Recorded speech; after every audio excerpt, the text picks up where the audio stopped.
Assalamualaikum warahmatullahi wabarakatuh. Perkenalkan, saya Yoso Adi Setioko, dosen di Prodi S1 Teknik Informatika, Institut Teknologi Telkom Purwokerto. Di pagi hari ini saya akan menjelaskan mata kuliah yang saya ampu, yaitu mata kuliah dasar mikro pengendali dengan teknik pengajaran saya yang menggunakan DIA, Delivery, Interaction, dan Assessment. Video ini dibuat dengan tujuan untuk memenuhi salah satu persyaratan sertifikasi dosen tahun 2023, yaitu pernyataan diri dosen dalam unjuk kerja Tridharma Perguruan Tinggi atau PDD UKT PT, khususnya di aspek pengajaran. Mata kuliah ini adalah mata kuliah wajib di peminatan teknologi informasi di Prodi Teknik Informatika. Adapun informasi perkuliahan tersebut adalah sebagai berikut. Mata kuliah dasar mikro pengendali terdiri dari 3 SKS, ada di semester 4. Adapun deskripsi mata kuliah tersebut yaitu mata kuliah dasar mikro pengendali merupakan mata kuliah yang mengajarkan tentang implementasi teknik digital dan arsitektur komputer pada mikrokontroler. Pada mata kuliah ini diharapkan mahasiswa dapat membuat sebuah prototipe sistem pengendali dari papan pengembang elektronika Arduino dan varian Arduino yang memiliki tujuan atau fungsi tertentu. Adapun capaian pembelajaran lulusan mata kuliah tersebut adalah sebagai berikut: menguasai konsep teoritis bidang pengetahuan informatika secara umum dan konsep teoritis bagian khusus dalam bidang informatika secara mendalam, serta mampu memformulasikan penyelesaian masalah prosedural, menguasai konsep teoritis yang memadai terkait cara kerja sistem komputer dan mampu merancang serta mengembangkan berbagai algoritma atau metode untuk memecahkan masalah pada proyek mikrokontrol, menguasai pengetahuan dalam pengembangan algoritma atau metode yang diimplementasikan dalam perangkat keras berbasis komputer, menguasai kemampuan untuk memiliki perspektif kritis dan kreatif dalam mengidentifikasi dan memecahkan masalah menggunakan pemikiran komputasi dan penerapan mikrokontrol. Capaian pembelajaran mata kuliah dasar mikro pengendali yaitu mampu memahami implementasi mikroprosesor dan mikro pengendali. Kemudian mampu memahami permasalahan yang dapat diselesaikan dengan mikro pengendali. Kemudian mahasiswa menghasilkan suatu sistem dari perangkat keras Arduino Uno dan variannya. Dan yang terakhir, mampu membuat prototipe alat berbasis mikrokontrol untuk membantu menyelesaikan permasalahan teknis yang ada di masyarakat berkaitan dengan otomatisasi dan pengolahan informasi berbasis teknologi informasi. Kemudian topik-topik perkuliahan dasar mikro pengendali adalah sebagai berikut: sejarah perkembangan mikrokontrol, arsitektur mikroprosesor dan mikrokontroler, modul dan sensor mikrokontroler, dasar elektronika, pemrograman mikrokontroler, Arduino, pembuatan kontrol dengan Arduino, pembuatan mikrokontrol Node MCU, prototipe mikrokontroler, dan IoT. Adapun referensi atau daftar pustaka yang kami gunakan dalam perkuliahan diantaranya. Kemudian proses belajar mengajar secara DIA akan dijelaskan sebagai berikut: delivery, bagaimana menyampaikan materi perkuliahan untuk mencapai tujuan pembelajaran yang diharapkan. Interaction, bagaimana menjalin interaksi dalam proses belajar mengajar kepada mahasiswa. Dan kemudian assessment adalah bagaimana mengukur penilaian kinerja mahasiswa secara objektif di kelas. Baik, untuk delivery, penyampaian materi berasal dari materi textbook, kemudian diisi juga dengan penyampaian studi kasus dan diisi juga dengan simulasi. Kemudian untuk interaction terdiri dari 2, asinkronus dan sinkronus. Untuk yang asinkronus terdiri dari video pembelajaran, kemudian belajar mandiri melalui Learning Management System atau LMS, kemudian kolaboratif dengan diskusi dalam kelas maupun LMS. Kolaboratif diskusi via LMS. Kemudian yang sinkronus, pertemuan tatap muka di kelas, diskusi kelompok atau melalui Google Meet atau Zoom. Bagian asesmen dalam perkuliahan dasar mikro pengendali yaitu terdiri dari tugas, kuis, dan tugas besar, di mana bobot masing-masing komponen adalah tugas 1 30%, kuis 10%, tugas 2 30%, dan tugas besar 30%. Demikian deskripsi singkat mengenai mata kuliah Dasar Mikro Pengendali Program S1 Teknik Informatika Institut Teknologi Telkom Purwokerto. Berikutnya merupakan cuplikan dari proses pembelajaran yang saya laksanakan secara sinkronus tatap muka di ruang kelas. Selamat menyaksikan. Assalamualaikum warahmatullahi wabarakatuh. Waalaikumsalam warahmatullahi wabarakatuh. Baik, selamat datang di perkuliahan Dasar Mikro Pengendali. Kita akan masuk kepada materi arsitektur mikroprosesor dan mikrocontroller. Oke. Konten perkuliahan untuk hari ini ada 6 poin, yaitu yang pertama alasan mempelajari arsitektur mikrocontroller, kemudian yang kedua mikroprosesor dan mikrocontroller perbedaannya di mana, gitu ya. Kemudian yang ketiga arsitektur memori mikrocontroller, kita nanti akan mencoba cari tahu bagaimana arsitektur memorinya. Kemudian yang selanjutnya jenis set instruksi mikrocontroller, ya, nanti mikrocontroller akan punya instruksi-instruksi. Kemudian yang kelima arsitektur mikrocontroller Atmega 328P, ya. Ini yang sering digunakan oleh mahasiswa untuk memprogram mikrocontroller saat ini, ya. Yang hubungannya erat dengan yang terakhir, yang keenam, arsitektur Arduino, ya. Arduino Uno, ya, lebih tepatnya Arduino Uno ini menggunakan Atmega 328P. Nanti kita akan berkenalan dengan arsitekturnya mikrocontroller tersebut. Nah, alasannya apa kita belajar arsitektur mikrocontroller? Kenapa sih kita harus tahu arsitekturnya dulu? Yaitu yang pertama, agar mengetahui ukuran program yang dapat dipasang di mikrocontroller. Kapasitasnya berapa sih mikrocontroller itu? Kalau program kita nggak bisa memprogram mikrocontroller dengan kapasitas program itu misalnya 100 mega gitu. Itu nggak bisa gitu. Jadi ada kapasitas memorinya, sehingga kita, program kita terlalu rumit, nggak bisa dipasang di situ, gitu ya. Terlalu besar ukurannya, nggak bisa. Nah, makanya kita harus tahu arsitekturnya, gitu ya.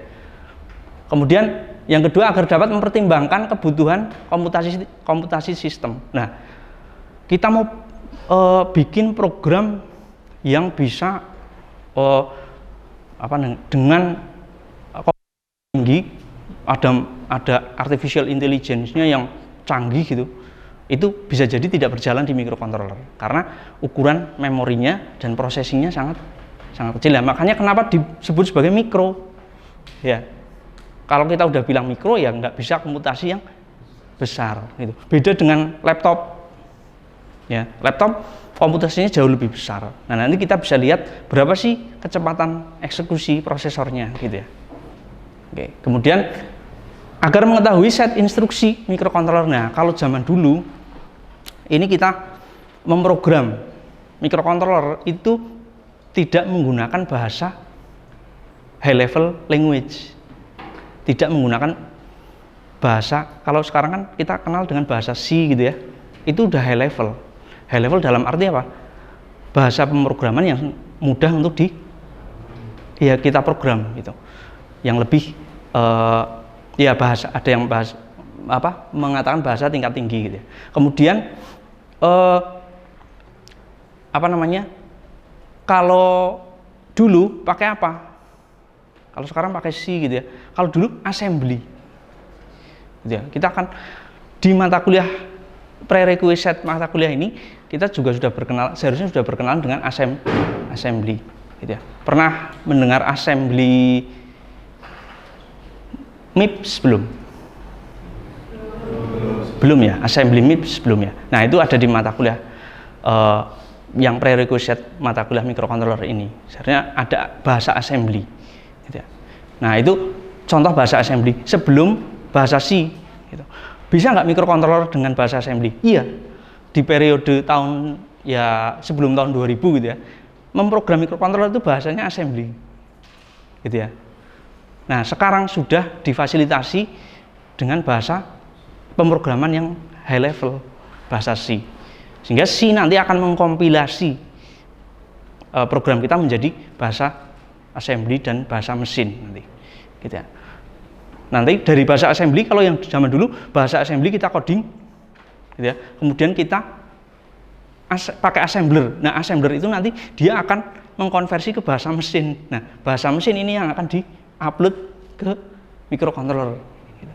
Jadi jadilah instruksi gitu ya, dan instruksi-instruksi itu yang akan dieksekusi. Kemudian yang terakhir, agar dapat memprogram microcontroller, ya jelas kalau kita tahu arsitekturnya, oh kapasitas memorinya ini, kita bisa upload lewat apa, pakai bahasa apa, sehingga kita bisa memprogram gitu ya. Jadi penting kita mengetahui dulu arsitekturnya microcontroller gitu ya. Oke, kemudian ada istilah mikroprosesor dan mikrocontroller. Nah mikroprosesor, nah ini ada bagian di dalam yang paling kecil adalah mikroprosesor, kemudian mikrocontroller di dalamnya itu ada mikroprosesor. Pernah dengar Intel Core i5? Pernah ya? Nah itu adalah prosesor, tapi tidak disebut sebagai mikro karena apa? Kemampuan komputasinya cukup tinggi gitu, sehingga mikronya nggak ada, istilah mikronya nggak ada, tapi dia disebut sebagai prosesor gitu. Nah mikrocontroller, mikroprosesor kemampuannya rendah, kecil. Mikrocontroller ya dia controller yang kecil, nah, yang memanfaatkan mikroprosesor di dalamnya. Kemudian ada mikrokomputer, ya seharusnya sebenarnya dia komputer gitu ya, tapi antara mikrocontroller dan mikrokomputer ini di dalamnya dua-duanya ada mikroprosesor gitu ya. Ya kenapa mikro? Ya komputasinya rendah ya, walaupun rendah dan tinggi ini relatif ya, relatif, tapi memang nanti kita bisa lihat seberapa rendah sih kecepatannya gitu, prosesornya gitu. Nah ini mikroprosesor itu CPU-nya, kalau orang umum menyebut itu CPU ya. Nah kalau kita beli laptop, CPU-nya Core i5 itu, generasi berapa? Generasi 9 misalnya. Nah itu dia menyebut apanya? Prosesornya, atau ya mikroprosesor atau prosesornya. Nanti jadi controller ketika apa? Jadi komputer ketika apa? Ketika sudah ada motherboardnya, betul ya, sudah ada motherboardnya. Dengan adanya motherboard dia punya memori ya, punya memori baik yang sifatnya memori sementara maupun memori yang permanen gitu ya. Nah itulah mikroprosesor. Jadi mikrocontroller apa? Mikroprosesor yang dia sudah punya memori yang bekerja mendukung, ada input outputnya juga gitu ya. Oke. Nah ini mikrocontroller. Nah kemampuan mikrocontroller yang sekarang Arduino Uno misalnya nih, mungkin ada yang pernah dengar Arduino Uno? Ya sering dengar kan Arduino Uno. Kenapa dia mikrocontroller? Kenapa dia mikro? Karena gini, kecepatannya hanya 16 MHz gitu ya, sekitar ini 16, nggak 10 MHz. Nah sedangkan Intel Core i5 berapa? 3 giga kan? Ordernya sudah giga gitu ya. Ini hanya mega dan tidak sampai 1000, nggak sampai 1 giga, 1000 mega atau 1 giga gitu. 16 MHz sangat kecil gitu ya. Sehingga karakter ini yang membawa dia karakternya menjadi mikrocontroller. Mikroprosesor sebenarnya dia komputer juga gitu ya. Sebenarnya mikrocontroller sama nggak arsitekturnya dengan laptop? Sama gitu ya, arsitekturnya sama dengan laptop. Hanya saja CPU-nya kecepatannya lebih kecil atau lebih rendah, jauh lebih rendah, sehingga disebut mikrocontroller. Oke. Kemudian keperluannya juga dilihat dari fungsinya. Controlling.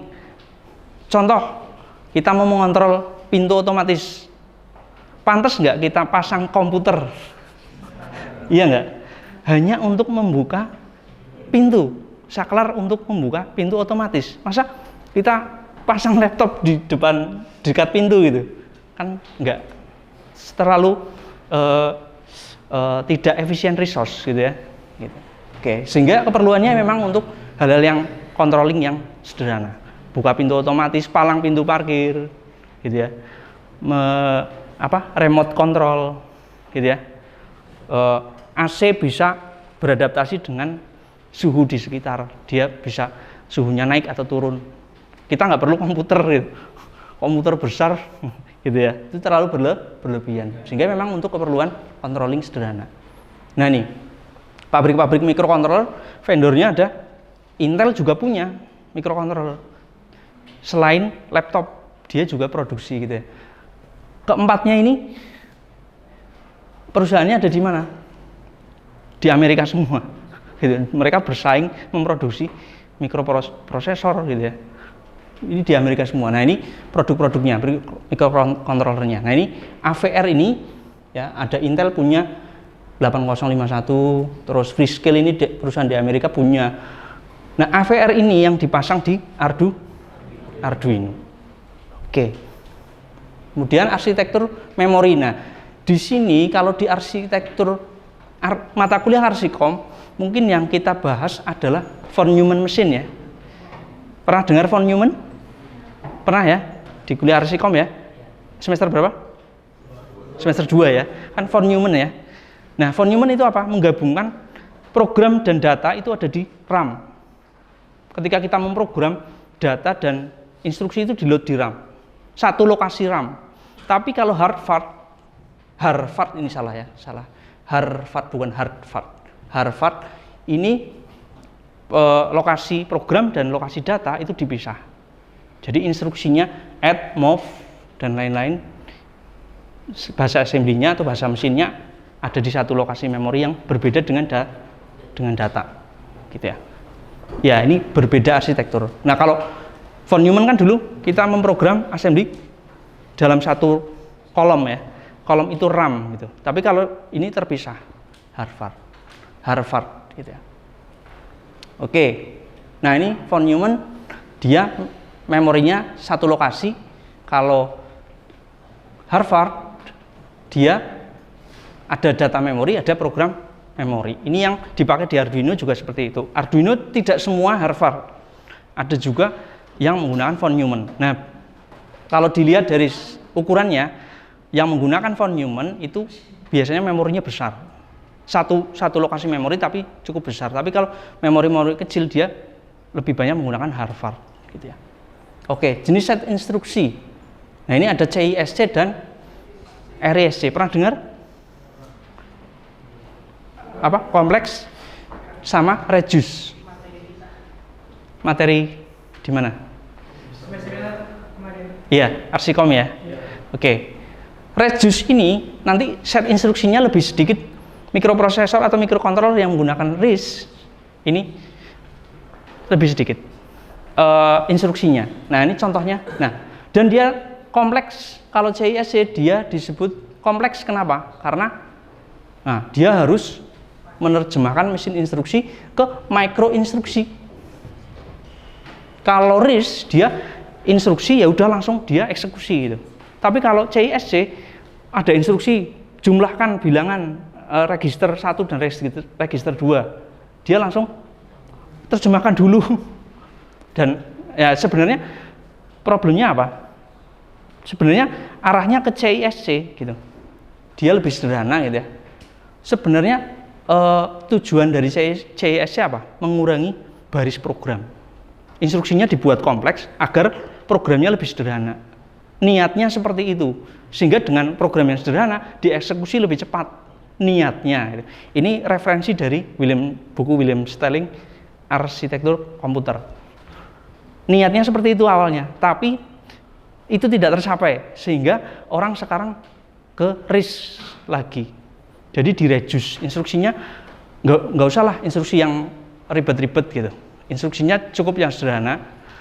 Malah itu nanti akan mudah untuk di pipelining. Pipelining kalau di Arsikom proses yang bisa paralel ya. Pipelining itu biar dia proses itu tidak dieksekusi satu-satu tapi bisa 2 sekaligus gitu. Itu pipelining itu mudah dilakukan di RISC gitu. Oke, lah ini contoh RISC dan CISC. Nah, nah ini semuanya perusahaannya di Amerika semua. Ini mikroprosesor milik Intel, ada yang CISC, ada yang RISC. Nah, di 91 ini sudah MIPS ini dengan RISC. Oke, jadi RISC sekarang akhirnya banyak dipakai. Nah, Atmega menggunakan AVR, prosesor AVR ini dasarnya adalah RISC, gitu ya, pakainya RISC. Nah, kemudian ARM Cortex punya Atmel juga ini ya, perusahaan Atmel, RISC juga pakainya. Jadi sekarang RISC base gitu ya. Oke, sekarang kita masuk ke microcontroller Atmega 328P. Ini yang dipakai oleh Arduino ya. Nah, dia kapasitas memori 2 kilobyte.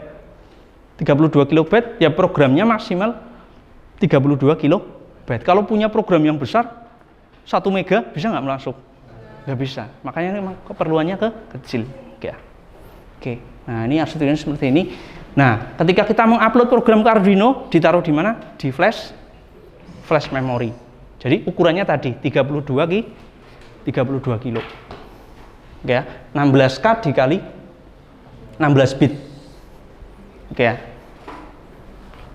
Oke, lebarnya 16 bit. Ini satu referensi di Arduino Uno. Oke ya. Oke. Kemudian instruksi assembly. Nah, sekarang kalau mau memprogram udah nggak pakai assembly lagi. Kalau dulu ada AVR, memprogram AVR menggunakan assembly. Kalau sekarang sudah banyak ya kita pakai C aja. Gitu. Oke, kemudian, nah ini bisa menggunakan tools-toolsnya banyak. Ada yang ini sudah menggunakan bahasa C, ada CodeVision AVR, ada Atmel Studio, ini sudah menggunakan bahasa C.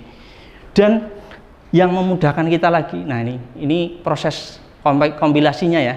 Dari high level language bahasa C jadi bahasa assembly, dari bahasa assembly jadi mesin siap dieksekusi oleh mikroprosesor. Oke, kuliah selanjutnya akan menggunakan apa? Menggunakan Arduino sebagai instrumen perkuliahan atau bahan alat yang dipakai untuk perkuliahan. Oke, menggunakan bahasa C++. Dia sudah lebih sederhana dan mengupload programnya sangat mudah gitu. Tidak seperti yang AVR sebelumnya. Oke. Nah, ini spesifikasinya.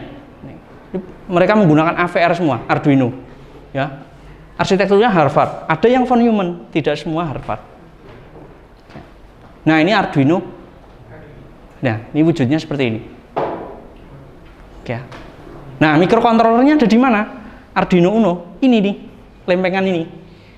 Mikrokontrolernya. Atmega 328P ini yang digunakan oleh Arduino. Ya, sebenarnya kita pengen ngupload ke sini gitu. Tapi dengan Arduino ini memudahkan nguploadnya. Dan bahasanya juga kita pakai C++ varian. Oke. Nah, ini keterangan dari konektor yang ada di ini merah-merah ini, semuanya ini keterangannya. Kita akan bisa gunakan pin-pin konektor di sini sebagai controlling ya, controlling sistem kendali yang akan kita buat. Oke, kesimpulannya ini ya, mikroprosesor ya merupakan bagian dari mikrokontroler dan komputer ya. Kemudian kepentingan kita mengetahui ini agar mudah untuk memprogram mikrokontroler. Gitu ya. Jadi kita harus tahu arsitekturnya dulu. Gitu ya. Oke, sebelum tugas ya, ada pertanyaan? Ya. Dari materi yang Bapak paparkan sebelumnya mengenai arsitektur Arduino, pertanyaan saya, apa saja tools yang digunakan untuk memprogram Arduino, Pak? Terima kasih. tools ya. Nah, toolsnya ini ada board yang ini kita harus punya boardnya gitu. Ini ada perangkat hardware-nya. Ini kalau harganya rupiahnya 70-an ribu gitu ya. Kemudian ada USB, nanti kita colokkan ke USB, dan software toolsnya nanti ada Arduino IDE yang dia gratis. Kita bisa download secara gratis gitu. Oke, seperti itu. Iya, sama-sama. Ya, ada lagi? Iya. Mau tanya Pak, contoh perangkat keras Arduino itu seperti apa aja? Oke, perangkat keras Arduino diantaranya seperti ini. Nanti ada fisiknya, mungkin ukurannya sekitar segini, ya, dan lebih tipis, ya, lebar dan panjangnya mungkin sekitar segini dan lebih tipis. Oke, itu ya. Kemudian ada lagi? Iya. Apakah mikrokontrol bisa terhubung ke internet atau tidak Pak? Oke, pertanyaan bagus ya. Bagaimana ini mendukung koneksi ke internet? Bisa, sangat bisa. Nanti kita di pertemuan selanjutnya kita akan persiapan untuk nanti ada praktikumnya juga untuk perkuliahan ini. Persiapan juga bisa mengkoneksikan ini dengan internet. Nanti protokolnya apa? Bisa menggunakan protokol HTTP. Salah satu yang sederhana kita bisa HTTP. HTTP seperti apa sih? Mengirim HTTP itu kita sering buka browser kan ya. Nah, itu HTTP. Internet, kita browsing internet itu HTTP. Nah, nanti dari sini menggunakan protokol HTTP client itu akan bisa mengirim string atau data ke server HTTP kita. Gitu ya. Jadi kita bisa kirimkan data. Kemudian tugasnya buatlah rangkuman ya tentang, nah nanti ada sensing ya, sensor-sensor yang akan bisa dipadukan dengan microcontroller. Silahkan coba buat cari referensinya ya. Kemudian bagaimana langkah-langkah memprogram Arduino, cari juga referensinya. Nanti dikumpulkan di LMS ya, paling lambat di 26 September 2023. Nanti link LMS-nya saya siapkan. Mungkin kalau tidak ada lagi pertanyaan, kuliahnya cukup di sini ya. Terima kasih. Wassalamualaikum warahmatullahi wabarakatuh.